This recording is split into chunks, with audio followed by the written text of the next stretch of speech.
is a tutorial for my spreadsheet, which you can buy on Etsy for $2. So this is how to determine your personal net worth. This can be used by one person, but I did make it with two people in mind, a couple, which is why I have. So let's just say that one person has $1,000 in their checking account, $2,000 in their checking account. Trading account, this is for stocks and whatever. But remember, you can change any of these. Liquid assets are anything that you could easily turn into money in your pocket. So money in the bank, stocks, because you can generally sell them within a day, cash, like paper cash, money under your pillow, and this could be anything else, like maybe if you have physical gold or silver or something.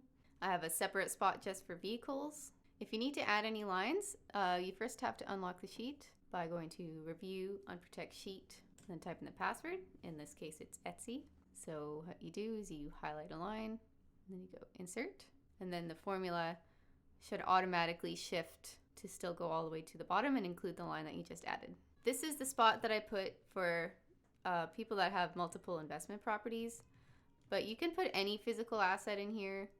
Like maybe you have some valuable items that wouldn't necessarily sell immediately, but you could sell. But first, let's start with, say if you own your own home and that's worth $200,000, and maybe you have an investment property that's $100,000, and maybe you have a cabin.